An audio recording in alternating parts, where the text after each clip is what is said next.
Good evening, everybody, and welcome to the January 21st, 2021 Historic Resources Commission meeting. My name is Luke Mortensen, and I will be facilitating the Zoom video portion of tonight's meeting. Participating with me from the City Commission room is Lynne Braddock Zollner, Historic Resources Administrator. We will work alongside the chair, who is on remote video, to facilitate the meeting proceedings. Currently, I have everyone muted so we can talk through the general ground rules for tonight's meeting. This meeting is being recorded and broadcast live on the city's YouTube channel and public access cable channel 25. During the meeting, please mute yourself by clicking on the microphone icon found on the lower left-hand corner of the Zoom menu next to the video icon. When you are muted, a red line will appear over the icon. This will make it easier for everyone to hear the meeting. Just remember to unmute if and when you want to speak. In the menu, you can also turn your camera on or off by clicking the video icon located next to the microphone icon. For the purposes of this public meeting, please keep your video on for the duration. If you are participating by phone, you can enter *6 to mute and unmute your phone. Somewhere on your Zoom screen, you will also see a choice to toggle between speaker and gallery view. Speaker view shows the active speaker. Gallery view tiles all of the meeting participants. Commissioners, you must state your name and title each time you speak. Members of city staff must also state their name and title each time they speak. I would ask the applicants and members of the public identify themselves each time before they speak to ensure that everyone is able to follow along. When public comment is sought on an item, individuals participating via Zoom should use the Raise Your Hand feature. Windows and Mac users can access this feature through the Participants button at the bottom of their screen. Android and iPhone users can access this feature through the More button located at the bottom right corner of their screen.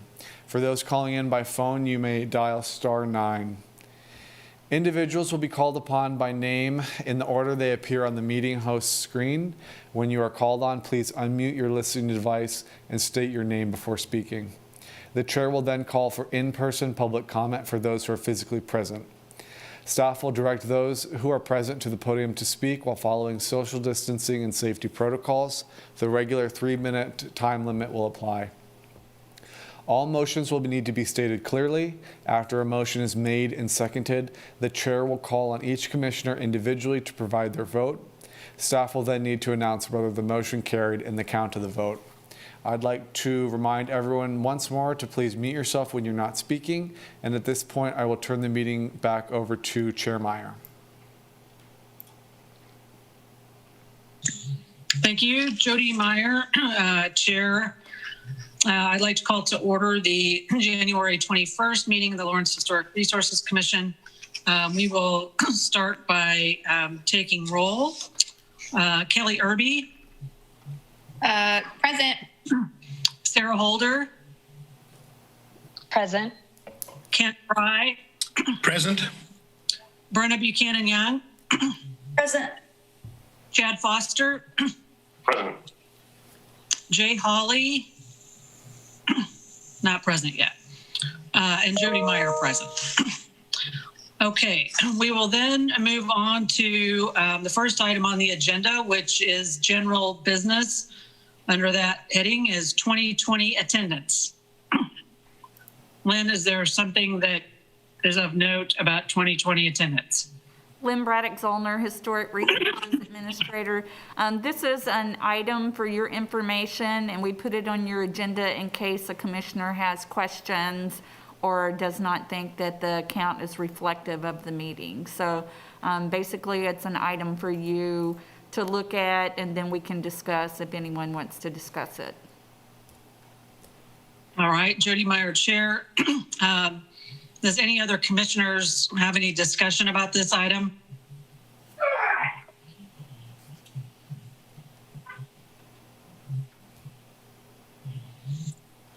I do not. When my one absence is correct.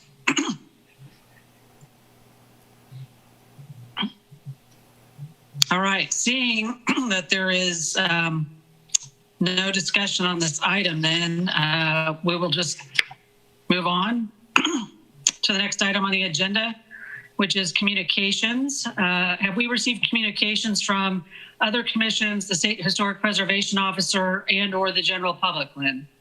Lynne Braddock, Zollner, Historic Resources Administrator. We have no communications this evening. Jody Meyer, Chair. Thank you, Lynn. Do we have any disclosure of ex parte communications this evening?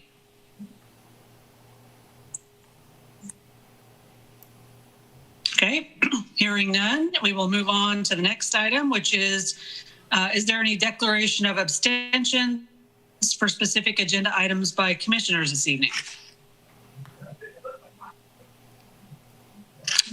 Okay, no declaration of abstentions.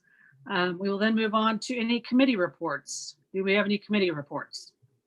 Lynne Braddock, Zollner, Historic Resources Administrator. We have no committee reports this evening. Okay. All right, this is Jody Meyer, Chair. We will now move on to the consent agenda. Administrative approvals.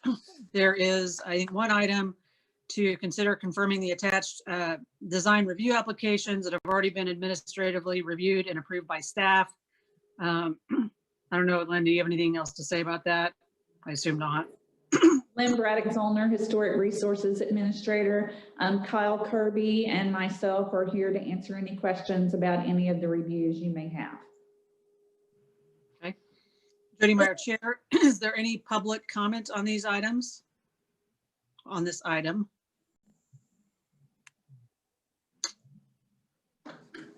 I think there is no public comment on this item. Yep, Well, Luke Morton, Go ahead. Planning and Development Services staff. We don't have any Zoom public comment, and there's nobody in the city commission room. Thank you, Luke. This is Jody Meyer, Chair. We'll bring it back to the commission for any discussion or action. The commissioners have any discussion about the design review applications? This is Commissioner Buchanan. I do have one question about 1315 Haskell. And it's related to the materials. In the rendering, it looked like they use metal siding. I guess I'm asking staff if that's an approved or allowable within that environs.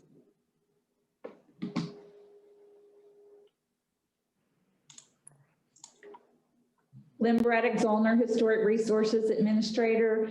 Yes, because of the location and the application, it does meet the environs definition for that project.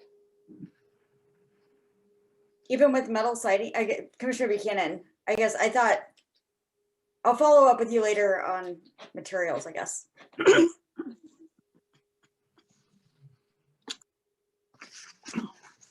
All right, this is Chair Meyer. If there are no other questions, is there a motion regarding the design review applications? This is Commissioner Foster. I will move to confirm the attached design review applications according to the standards and information listed in the staff reports for each application. This is Commissioner Fry. I would second that motion. All right, this is Chair Meyer. We've had a motion by Commissioner Foster and a second by Commissioner Fry. So we'll go ahead and take a roll call vote about that.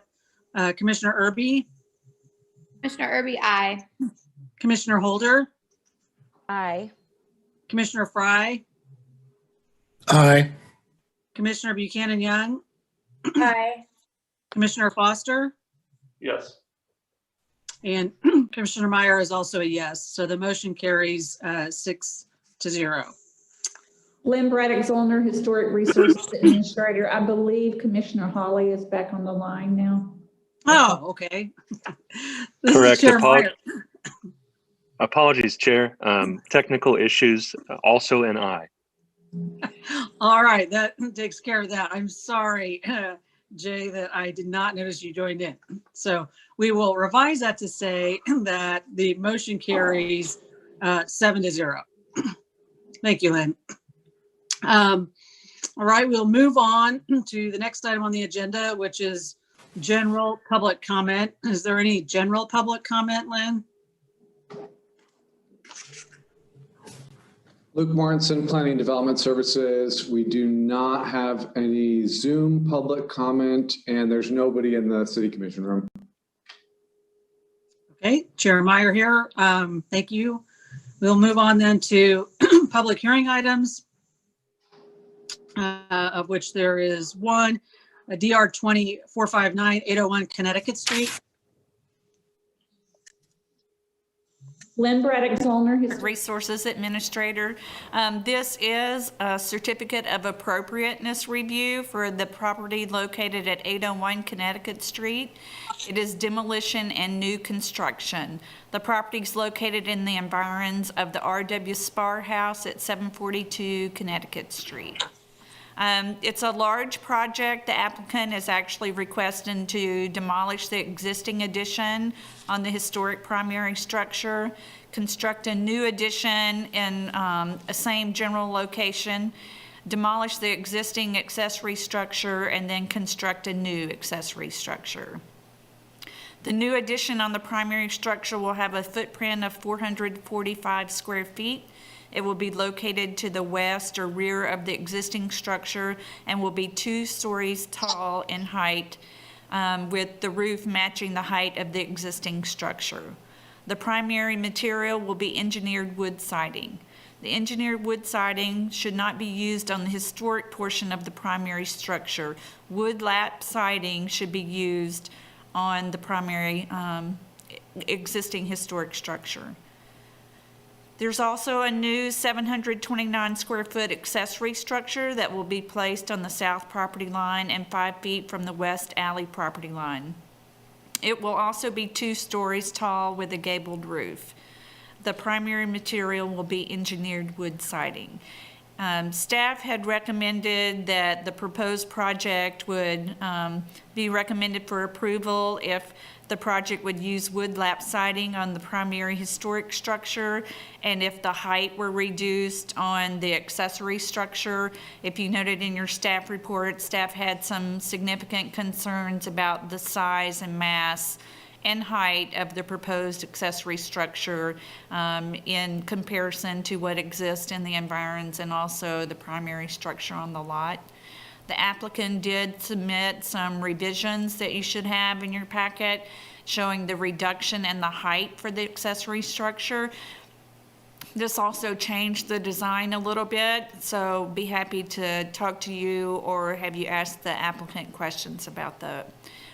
With the changes and have not discussed the use of lap siding with the applicant, that would be something appropriate for the commission to discuss with the applicant, but staff would recommend approval if wood lap siding is repaired or used on the historic portion of the house and with the revised garage design. I'd be happy to stand for any questions you might have. This is Commissioner Foster. I know we've had some confusion in the past on when there's been revisions submitted. So what date of drawings, just to make sure that I'm looking at what I'm supposed to be looking at, or page numbers in the 95-page PDF that I just downloaded?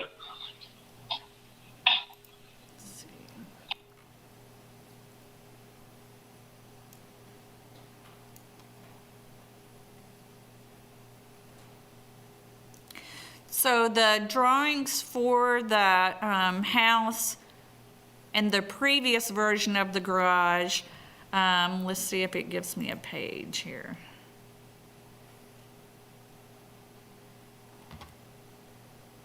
Are the first set of drawings, and the date is December 22nd, 2020. And then the revised drawings for the garage. Let's see.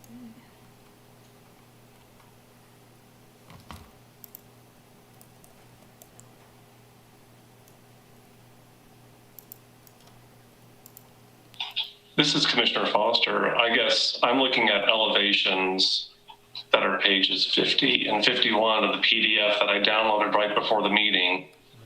Sheets A3.0 and A3.1, they are dated December 7th. Are those the right drawings or the wrong drawings? They are the correct drawings for the primary structure. The garage drawings were at the end of your attachments called revised drawings 1721. I will look again for those.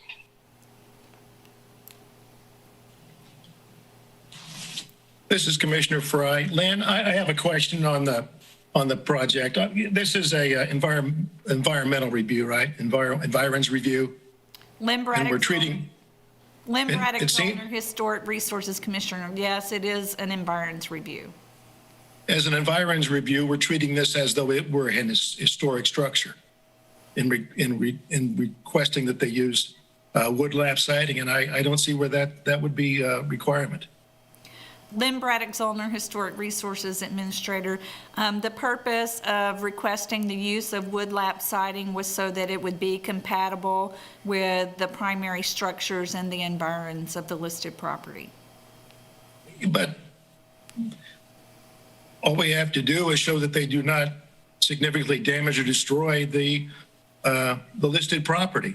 And my question would be, do you think using wood lap or hardy board would result in a significant impact on the historic structure? Lynne Braddock, Zollner, Historic Resources Administrator. I think that's a discussion that the commission needs to have. This is Commissioner Buchanan. I've got a kind of a overall question. If as proposed, this project gets completed, would it still be considered a contributing structure in a district if it existed? Or would it be uncontributing to the district based on its materials and massing? Lynne Braddock, Zollner, Commissioner- Historic Resources Administrator. Commissioner Buchanan, are you asking if there's a potential historic district here, if potentially this would be eligible and the project could compromise that eligibility? Is that the question? Essentially, this is Commissioner Buchanan, essentially, knowing that East Lawrence does want kind of a design guideline-esque approach to their neighborhood, whether it's an official district or not. But if you were to apply this as an official district, would this,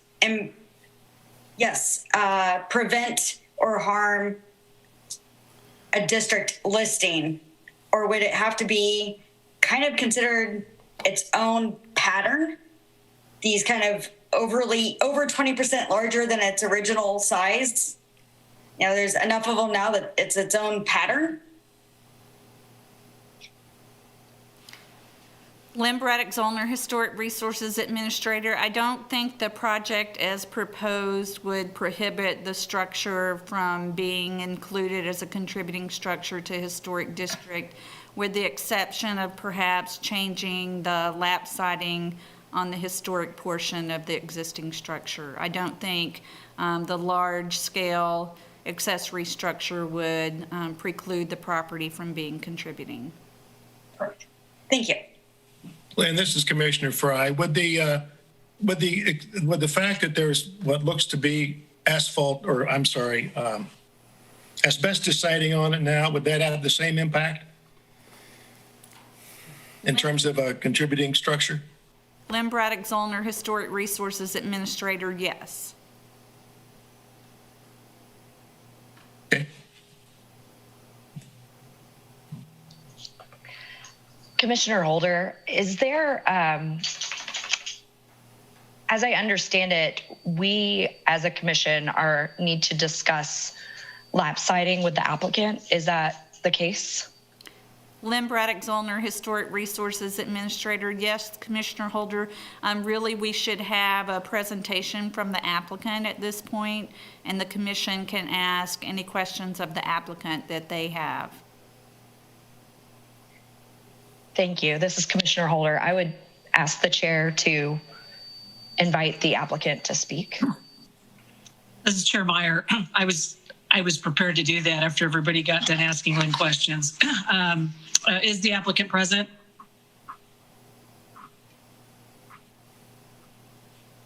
Yes, this is Katie Hoke of Hoke and working with Sarah Jane Scott as the applicant. Is there anything that you wanted to say based on what you've heard so far? Or would you rather just have commissioners ask you some questions? I'm happy to discuss the wood siding that was previously discussed.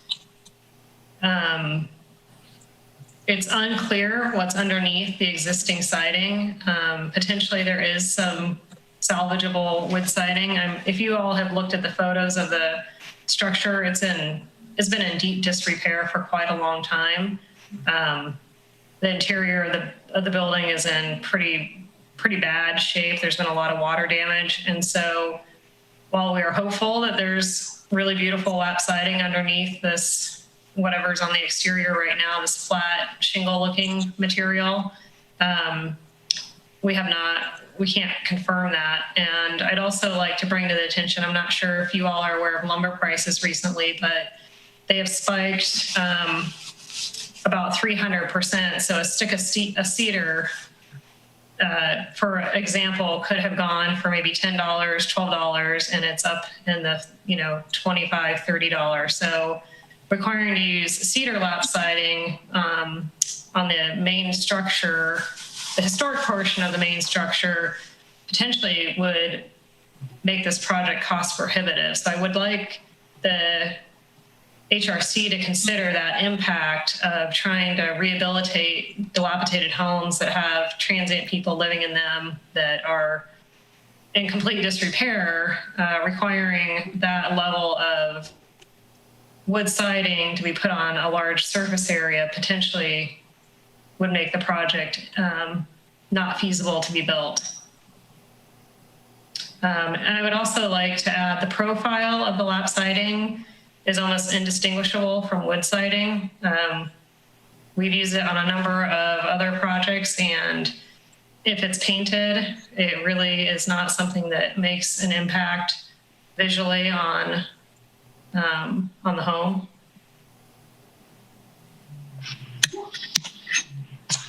Okay, thank you.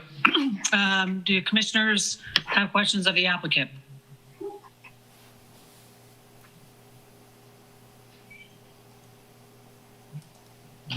This is Commissioner Foster. With the submission of the revised drawings, the applicant is okay with the reduced accessory structure size. So really the only open point right now is the siding. And I'm asking the applicant. Oh, hi, this is Katie Hoke of Hoke. Yes, that is correct. We worked with the staff to reduce the accessory structure size and massing.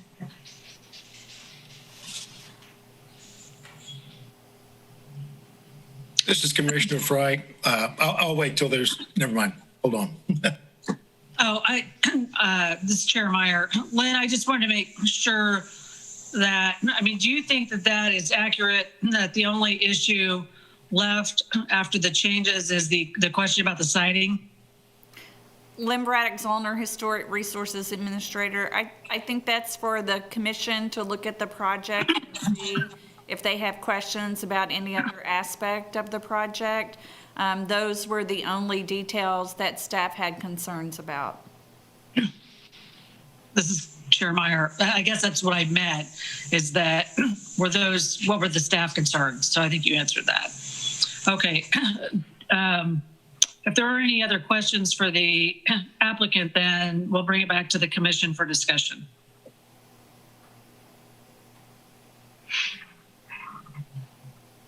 Or a motion, either way.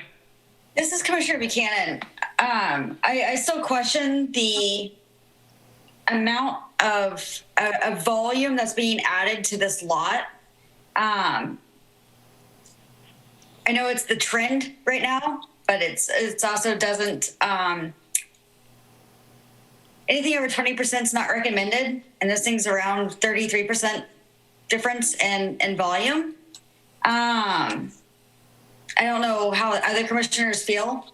I'm just overall massing all together with having a second story addition instead of just a single story, plus a 2-story garage instead of a single story garage, and then losing the space between the end of kind of the back of your house where you've got an enclosed porch or some sort of kind of ending to your house, and then yard space before you get to an accessory structure, and really losing that to what a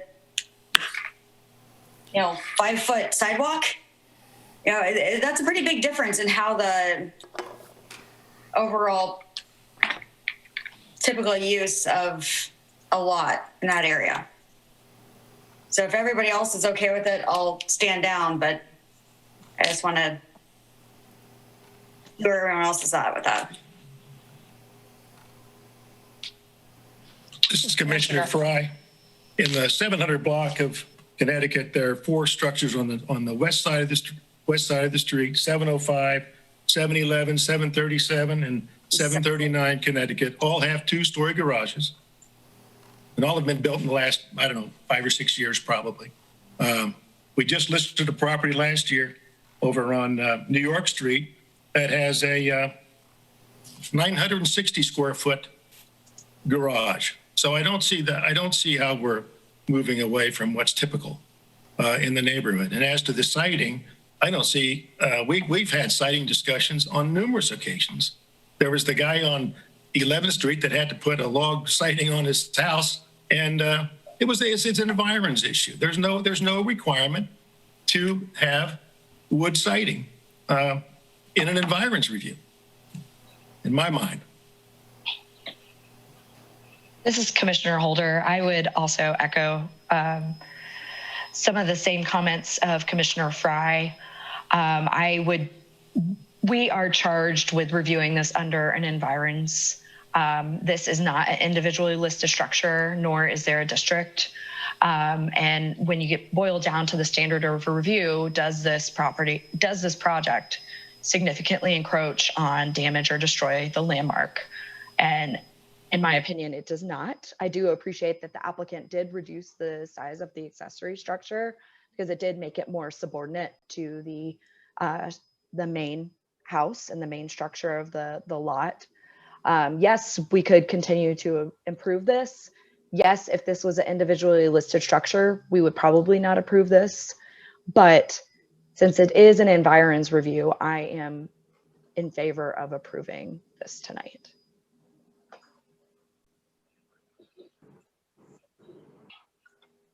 Commissioner Irby, I agree. This is Chair Meyer. I think that the comments about environs are good ones.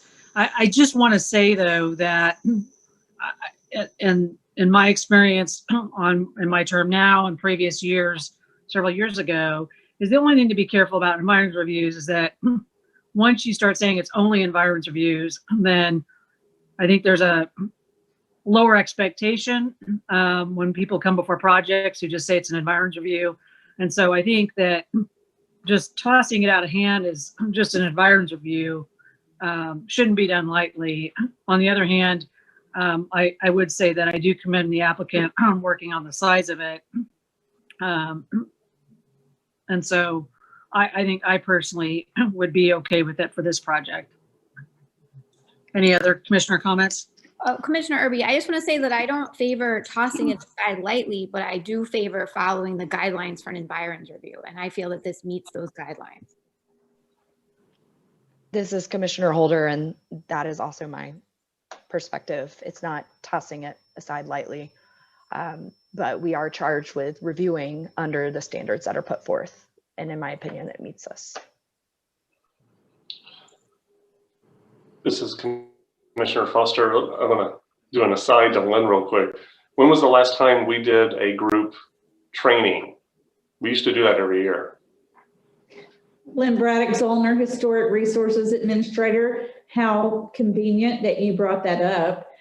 We do have a new commissioner on board, and we were waiting till we had that position filled to do our state law review training and our certificate of appropriateness training. So we will be scheduling that soon.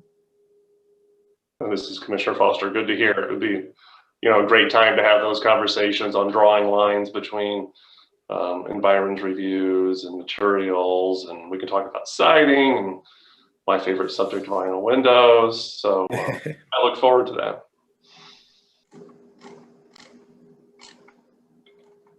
This is Chair Meyer. Is there any other commissioner discussion? Or a motion? This is Commissioner Fry. I move that we find the proposed project DR 2459 801 Connecticut Street will not significantly damage or destroy the listed property and issue the certificate of appropriateness. And are you moving that based on leaving off the amendment of wood siding, but with the decrease in the height for the accessory structure? Yes, thank you. All right. Chair Meyer, is there a second? Chair Holder, I second. Or not Chair Holder, sorry, Commissioner Holder. I'll let you be chair if you would like. No, I have bronchitis. It's a whole thing. Sorry. It's okay. Since we have a motion and a second, we'll go ahead and take a roll call vote. Commissioner Irby? Aye. Commissioner Holder? Aye. Commissioner Fry? Aye. Commissioner Brenna Buchanan Young? Yay. Commissioner Foster? Yes. Commissioner Holley? Aye. And Commissioner Meyer is an aye. So the motion passes 6-1. Thank you, applicant. Good luck. We will move on then to my favorite time of the evening, miscellaneous items. There's one item on here, which is 1733 Massachusetts Street, a rezoning application. This is Lynne, Braddock, Zollner, Historic Resources Administrator. Chapter 22 of the City Code gives the Historic Resources Commission an opportunity to make comment on rezoning applications that fall within the environs or on a listed property. This is a project that has come up for rezoning to allow for a multifamily development. And it is at 1733 Massachusetts Street, pretty almost directly across from Dillon's on Mass. And staff has reviewed this as far as an environs review and finds the change in the zoning not to be damaging or destroy to the environs. Okay, this is Chair Meyer. Is there any public comment on this item?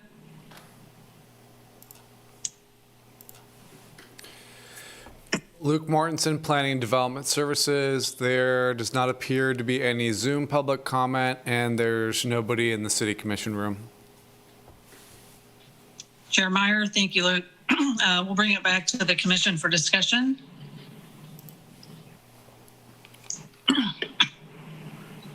This is Commissioner Foster. I want to ask Lynn a quick question. Is it typical that we review zoning without a specific design being proposed? Lynne, Braddock, Zollner, Historic Resources Administrator. Sometimes we have the concept plan with the rezoning. Sometimes we do not. So with this particular application, I know I've been in some preliminary discussions with them. It would be a multifamily residential development. That will have to come back to the commission for review. This is just the land use piece. This is Chair Meyer. Thank you, Lynn. I personally am not opposed to the rezoning. This gas station has been kind of an eyesore for quite a while, as noted in the packet. And I would say there's the apartment complex just to the north of there. So there already is some multifamily structures. So that's just my 2 cents. Commissioner Irby, I'm glad to hear that the design will come back for review. I also do not have a problem with the rezoning. This is Commissioner Foster, and I guess another comment or question to Lynn was on the commission when we reviewed the Dillon's design,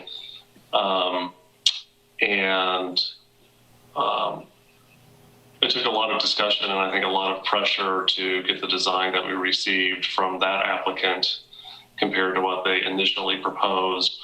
Are there any specific design guidelines for this piece of property, or will it just be up to us working with the applicant with our sort of just general overall HRC, I guess environs requirements? What will it look like? Lynne Braddock, Zollner, Historic Resources Administrator. It will be a review under Chapter 22 using the standards and guidelines in the chapter.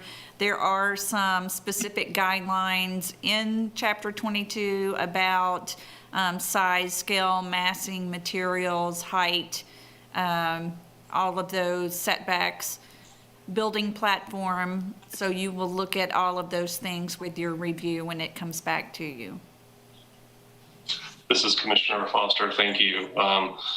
Again, as best as I can recollect from that conversation years ago, was we very aggressively reviewed those requirements and to ensure that we had a high quality project at such a notable location.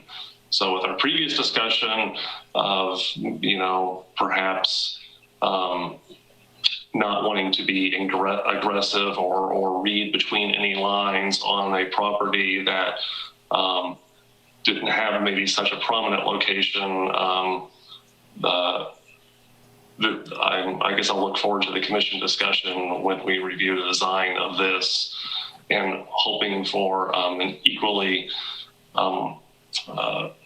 energetic discussion and quality outcome that we achieved, that we pursued and achieved with the Dillon's project. And so that's all I've got.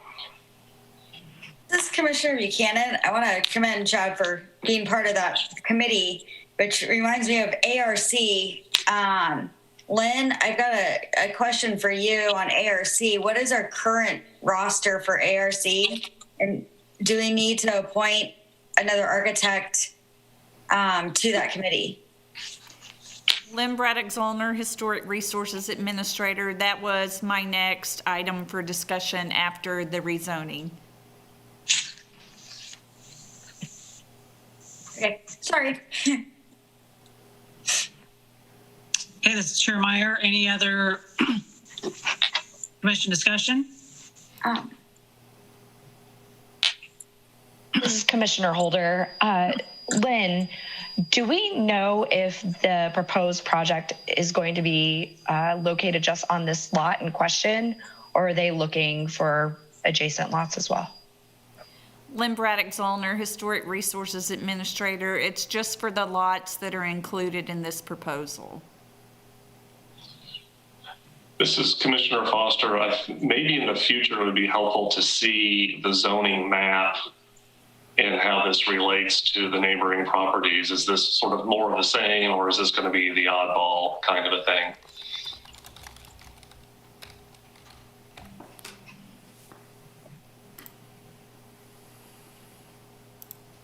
This is Chair Meyer. Any other commissioner comment?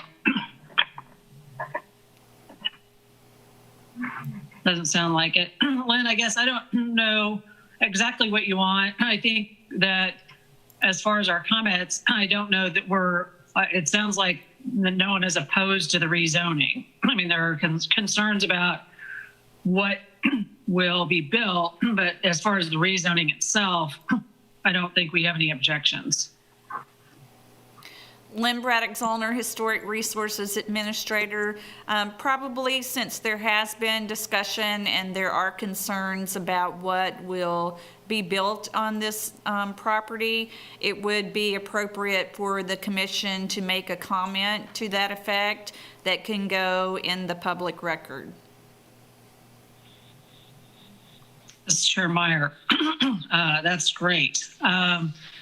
Perhaps Commissioner Foster would like to succinctly summarize what he just said. Yes, I'm passing the buck because I don't remember everything that he said. This is Commissioner Foster. You think I remember what I just said?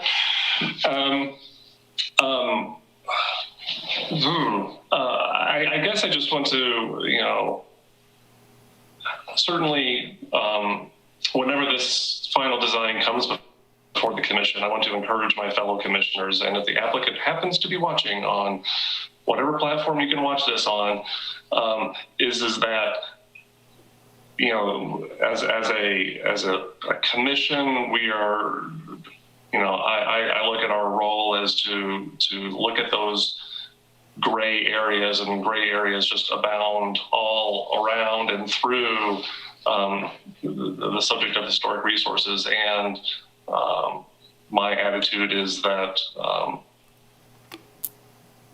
we need to aggressively apply all of the standards that we are allowed to, more so in locations of prominence and significance in the city, particularly where there is an absence of design guideline. That was the approach earlier for the Dillon's project. That's the design they initially came with would not have been a successful asset to the city and would have damaged and destroyed the environs, in my opinion. I probably didn't succinctly say anything there, so maybe somebody else can compress that into a sentence or two. I'm not sure I can. Commissioner Irby, what if we say something like the commission approves the rezoning, but we strongly encourage the applicant to, sorry, my child is, okay.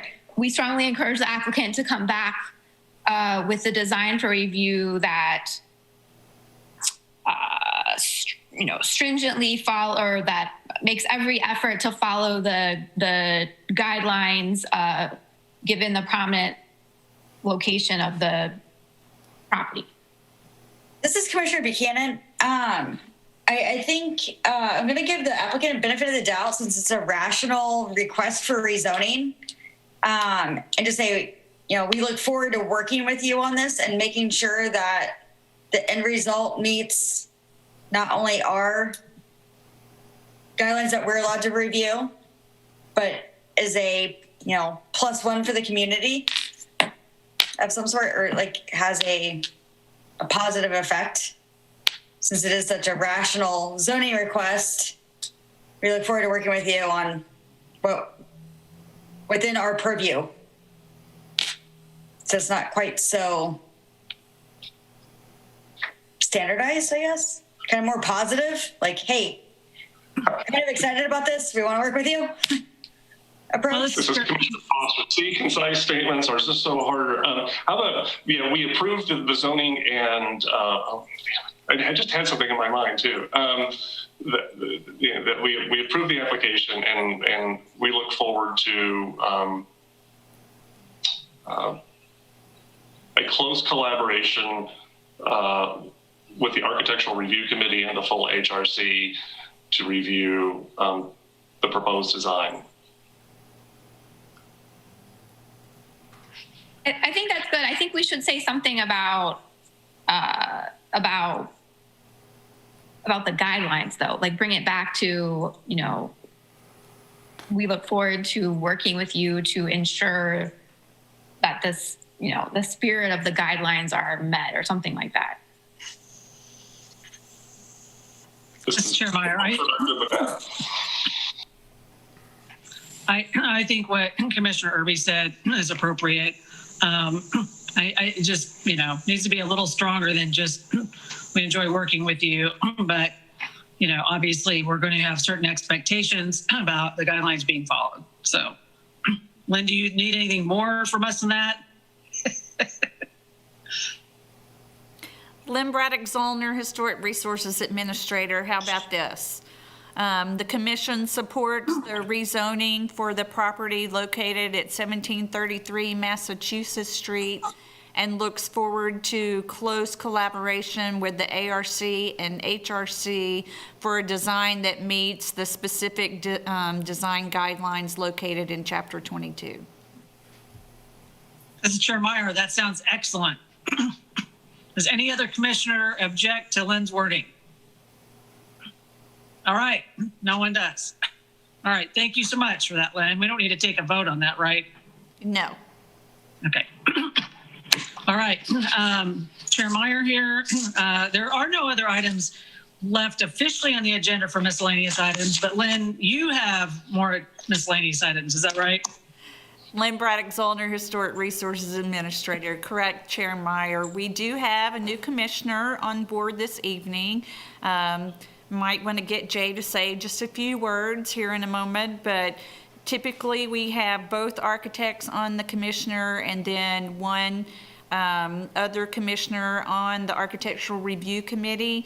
It's the practice of the Historic Resources Commission to appoint those positions officially. So that would be appropriate for the commission to do this evening.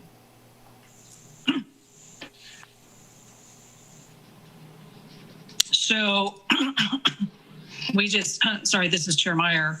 So are we just talking about, I guess I forgot even who's on the ARC right now. So who's on the ARC right now? Lynne Braddock Zollner, Historic Resources Administrator, Chad Foster, and Brenna Buchanan Young are on the ARC right now. This is Chair Meyer. Is anyone volunteering to be on the ARC right now? Commissioner Irby, just a question. Is our new commissioner, first of all, welcome to you, but are you an architect? Thank you for the welcome. I appreciate meeting all of you that I don't know personally, virtually. Jay, Holley, yes, I am an architect with Gould Evans here in Lawrence. This is Chair Meyer. Ding, ding, ding. Congratulations, Jay. Welcome to the committee, and now you're on the ARC. Does anyone, I guess, does anyone want to appoint anyone but Jay to that committee?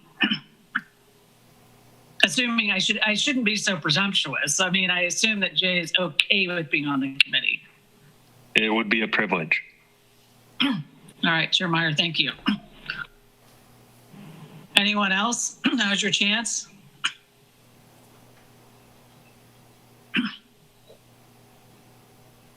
All right. Lynne, does this require a vote, or can we just say we're appointing him? Lynne Braddock Zollner, Historic Resources Administrator, you would need a vote to appoint him to the committee. Okay. This is Commissioner Buchanan. I make a motion that we elect Jay Holley to the ARC enthusiastically. Appoint Jay Holley to committee. This is Commissioner Foster, second. All right. Seeing as we have a motion and a second to appoint Jay Holley to the ARC, we'll go ahead and take a roll call vote. Commissioner Irby? Aye. Commissioner Holder? Aye. Commissioner Fry? Yes. Commissioner Buchanan Young? Aye. Commissioner Foster? Yes. Commissioner Holley? I don't even know if you're supposed to vote on yourself, but we are. Go ahead. I'm going to abstain on principle, but Okay. I thank you for those who have voted in favor. All right. Commissioner Meyer votes yes. So the motion carries 6 in favor, 1 abstaining. All right. Good luck. All right. Lynne, is there any other miscellaneous items? Lynne Braddock Zollner, Historic Resources Administrator. I have no other miscellaneous items. Thank you. Chair Meyer, does anyone else have any other miscellaneous items? Going once, going twice. All right, I will move that we adjourn for the evening. So, thank you all.